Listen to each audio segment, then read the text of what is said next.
Welcome. I'm here with Denis O'Brien, a Nigerian. Do not be fooled by the color. Denis is a friend of mine, another friend of mine, and if you've heard of the simplest way to bank, which is our mobile app, Denis is the MD of Vanso, the guy behind our mobile app. So welcome, Denis, and thank you for coming here today. So, tell me, apart from the fact that you helped us develop one of the most successful apps in Africa and indeed the world, I mean, what is Vanso? How did you start, and where is Vanso going to? Firstly, Uzoma, thank you very much for inviting me on this prestigious show. Vanso was established in 2004. We came to Africa, or came to Nigeria specifically, sorry, and we started with SMS messaging, and it was really for, at that time, promotional advertising and marketing, specifically for Guinness. And then we realized that in the market, there was an opportunity or a gap in terms of banks being able to provide information to their customers in a timely manner using electronic media. So email at that time, or the internet, was relatively sporadic in Nigeria, but GSM was exploding. So we thought SMS alert notification would have been a good way, and the business grew organically from that. And then I think around that time as well, banks invested a lot of money into internet banking, into ATMs, into POS machines, and we saw that digital space opening up. So we moved as quickly as we believed the market could adopt those technologies, and we spent a lot of time around security, which we thought was really a cornerstone of any technology, is making sure your customers are secure in the knowledge that their transactions are safe, their data is safe, and that they can transact in a safe manner. And really from there, things have morphed. And then what we've seen with the central bank and cashless, mobile money, all these exciting initiatives, we then moved into mobile, and that's where we are today. So it's been an organic growth. It's been an exciting journey. And I think there's tremendous opportunity still in the market, and we're really only just scratching the surface as we sit today. Like when I'm in the UK, like I don't want to go shopping. I just want to do everything either on my laptop, on my mobile phone. So I want to order everything and bring it, have it delivered to me. How can we achieve that? I mean, that's what I saw. How can we, as partners, achieve that so that my dry cleaners, I can actually, pay for my dry cleaning through my garment care app, for example, or I can, order coffee from Neo, just go to Neo and make payments so easy. I think payments, the convenience of payments is the key. I think, as you alluded to at the beginning, the Diamond app, for example, now allows you to do seamless transactions to accounts, to merchants. Now it's about putting the content or the payment chain in there. We sit in this beautiful environment. I've got fantastic Neo coffee here, caramel. If you notice, the lady, when we went to pay for my coffee, had an iPad as an MPOS, mobile point of sale. Yeah. 3 years ago, that wouldn't have been on our radar. It would have just been a standard card transaction. So if you look at a merchant like we are here in Lagos, relatively small, no disrespect, selling coffee, that payment initiative is already taking place. I think also important, Nigeria has a huge youthful population. So really we are the digital generation. And I think you being one of the youngest CEOs in the market, you're you're a strong proponent of digital initiatives.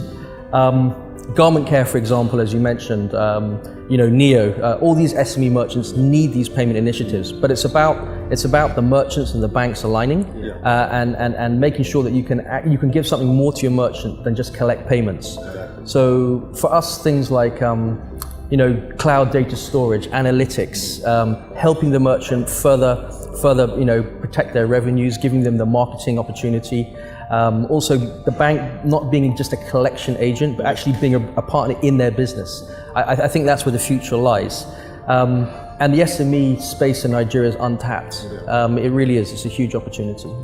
So, I mean, how do you think we can, I think the regulators have done quite well in certain areas. For example, not allowing telcos to own customers, especially in the banking space like we have in Safaricom, or else I'll be out of a job.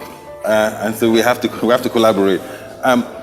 So what more do you think that we can work with the regulators as, first of all, financial institutions, and of course you in the payment space, in tech space? How can we, should I say, help drive policies, especially now that we have a new government, to actually facilitate,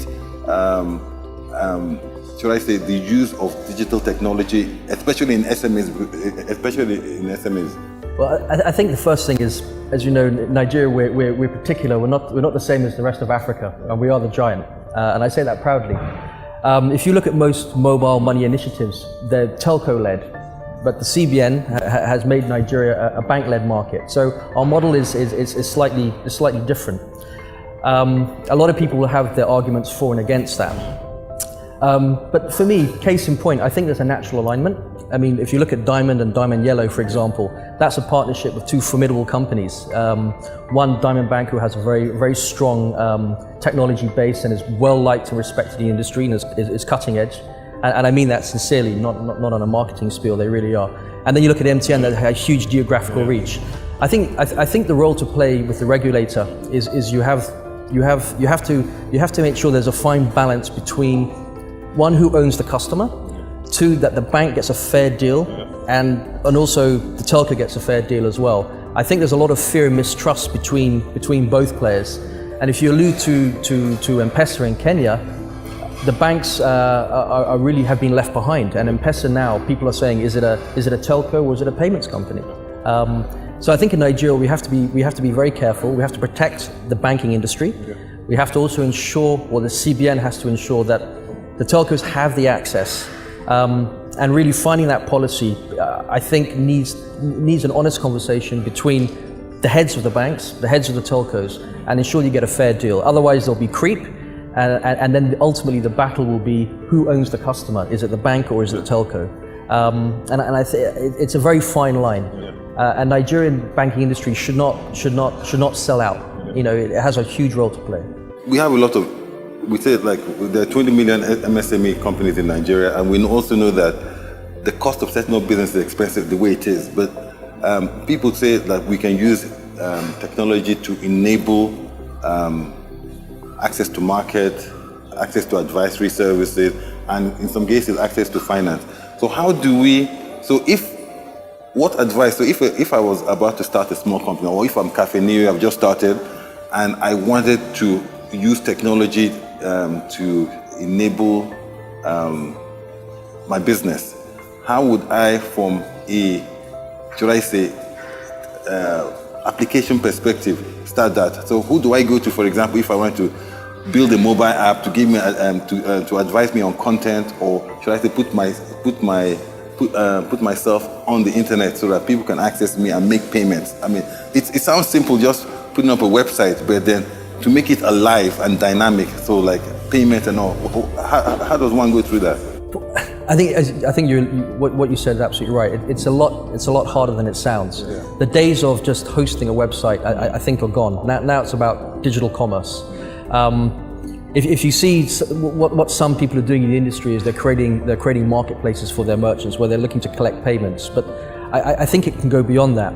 I don't think we have the solution now, and I think one of the things that that the bank should start to play in is really to host that solution for a customer. So if someone like a Neo, for example, is starting from scratch, when you think of payroll, you think of accounting, you think of HR, you think of marketing, you think of payments, you think of accounting, all of those things that come together. You can either go and build them yourself, or you can go to a partner like a Diamond, who will actually give you that infrastructure and help you run your business. We're not there yet, but I think that's where banks need to play. What you would do at the moment, hopefully, you would come to me and ask me to build your mobile app. But I think going forward, that's the space that banks need to get into. They need to support the SME. So capacity. So do you think there are enough app developers? I know that quite a few. Well, correct me if I'm wrong. Quite a few people who can develop websites. But in terms of app development, which is completely different, do you think we have enough of them in Nigeria? And are there ways in which they can? Because for your kind of business, that's a raw material that you require. So how do we develop that talent? I think what makes it slightly difficult for Nigeria is BlackBerry is still so dominant, And if you go to any customer, people will say, how many BlackBerry devices in the market? Therefore, automatically, people say, I must develop for BlackBerry. But really, if you look at the technology, Android, it's probably the most open source out there. It's very widely available, and there's a lot of handsets that support that technology. So for me, if I was looking at initiatives to train talent, train developers, I'd be looking at the Android space. If you go to the startups like CC Hub, you go to Yaba, you go to 88 miles per hour, all these fantastic initiatives, you see a lot of young, highly raw talent engineers and developers there. The problem is not necessarily they have the same exposures they have in other developing markets, but Android is here to stay. A lot of people are used to developing in Android. And I think workshops, initiatives over time, I think we'll have a solid base of developers. We're not there yet, but at the same time, our merchants or haven't really dived completely into the app space. So I think over time, and time really in technology is quick, the next 12, 18 months, 2 years, you'll see an explosion of developer talent coming to the market.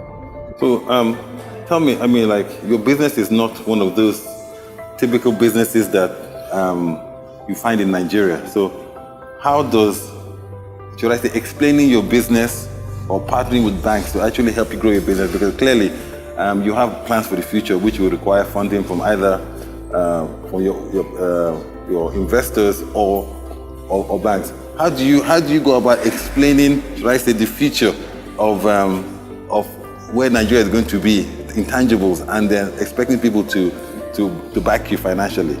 I think what we tend to do is we tend to look back to the past to show where we've come from. And I think our common theme for us is really tapping into the growth story that Nigeria has had since 1999. Telecoms is always a successful story. And I think when you align your story or our story around financial services, and you show, when I say the track record of how your product or how your company has evolved, people will buy into it. What I find fascinating is people are more excited about your growth prospects who are outside Nigeria than investors who are within Nigeria. Yeah. And I think with technology, it's financing it's a patient game.